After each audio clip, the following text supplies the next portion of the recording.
বাংলাদেশে তখনও কেউ তৈরি করতে পারতো না এগুলো। পুরাটাই আমদানি নির্ভরশীল ছিল। এই আমদানি নির্ভরশীলতা কাটিয়ে আমরা এখন রপ্তানি করতেছি। কেউ সাহসও করেননি, কারণ একটাই, আর সেটা হলো সঠিক জ্ঞানের অভাব আর বেশি চ্যালেঞ্জ। শুরুর দিকে আমার নিজস্ব কোনো মেশিনই ছিল না। তারপর থেকেই একটি ব্যবসায়িক গল্পে আসে নাটকীয় মোড়। সেটি কি? দোকানদার উঠা বলে, এটা দেখে যাইতে পারবা, বানাইতে পারবা না। কিন্তু জেদ আর সঠিক পরিকল্পনার কাছে পাল্টে যায় সবকিছু।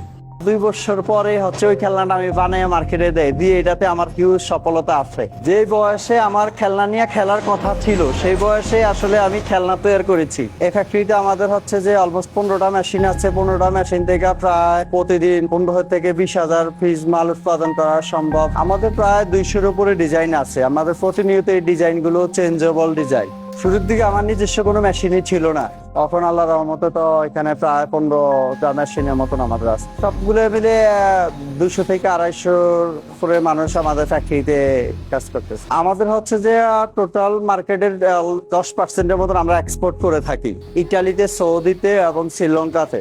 আমি আসলে শুরুতেই টয় ফ্যাক্টরিতে চাকরি করতাম। টয় ফ্যাক্টরিতে চাকরির পরে যে আমি চিন্তা করলাম যে নিজে কিছু একটা করব। সেই চিন্তার আলোকে যে মূলত ছোট্ট করে একটা ফ্যাক্টরি করি। দেন যে আজকে 17-18 বছর আমার এই ইন্ডাস্ট্রি জার্নি। এটা 2014-15 সাল থেকে মনে বোঝা যাচ্ছে যে চায়নার থেকে আমরা বেটার কিছু ম্যানুফ্যাকচারিং করতে পারি। পরে লোকাল মার্কেটে আমরা পুরাটাই আমদানি নির্ভরশীল ছিল। এই আমদানি নির্ভরশীলতা কাটিয়ে আমরা এখন রপ্তানি করতেছি। খুব অল্প বয়সে ঢাকাতে আসি।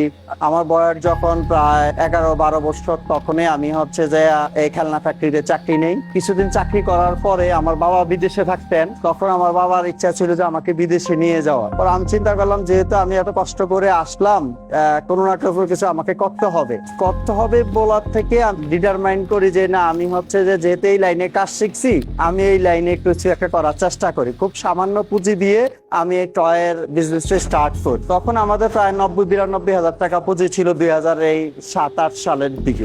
আমরা কোনো পলিসি সাপোর্ট ছিল না। বাংলাদেশে মাল ম্যানুফ্যাকচারিং করি। এটা করলে যারা পাইকাররা ছিলেন, কাস্টমাররা ছিলেন, শুরুর দিকে এটাকে যে একটু এড়িয়ে যাওয়ার চেষ্টা করতো যে আমরা আসলে বাংলাদেশি মাল বিক্রি করি না, আমরা চায়নাটাই বিক্রি করি। তো শুরুর দিকে হিউজ চ্যালেঞ্জ ছিল। বায়তুল মোকাররমের এখানে আমার কিছু খেলনা দোকানদাররা যে নিয়ে বসে আছে। তখন ওখানে গিয়ে বললাম যে ভাই, এটা দাম কত?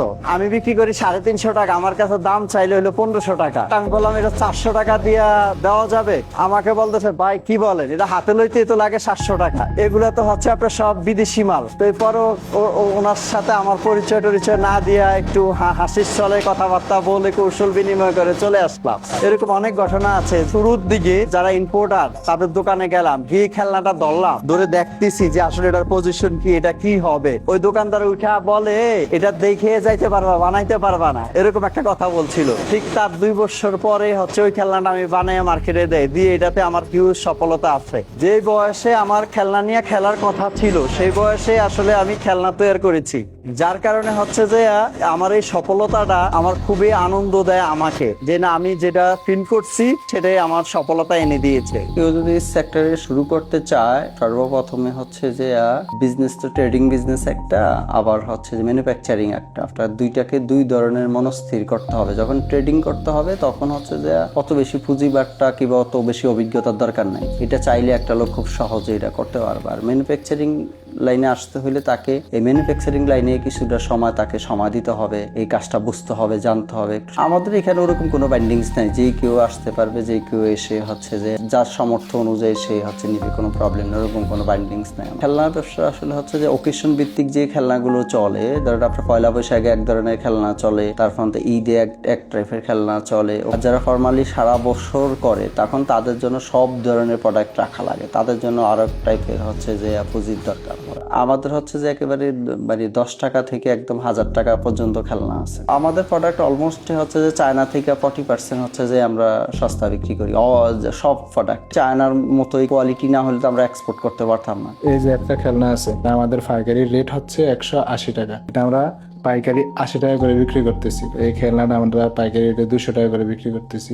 এইগুলো আমাদের রিমোট কন্ট্রোল গাড়ি, রিমোট কন্ট্রোল, এগুলো রিমোট। এটা আমাদের পাইকারি বিক্রি হচ্ছে 140 টাকা করে, আমরা এটা পাইকারি বিক্রি করতেছি। এগুলো আমাদের ওয়াজ মাহফিল মেলা এগুলোর মধ্যে এগুলো আমরা বিক্রি হইতেছে পাইকারি। আমরা চক বাজারে দিয়ে আমাদের ওয়ার হাউস আছে, ওই জায়গা থেকে এগুলো পাইকারি ভিন্ন ক্রেতারা ক্রয় করে নিতেছে। এটা হচ্ছে স্যাটেলাইট সিট, এটা অলরেডি আমরা বিদেশেও বিক্রি করতেছি। এই যে স্যাটেলাইট, বিদেশেও যাচ্ছে, এটা স্যাটেলাইট সিট।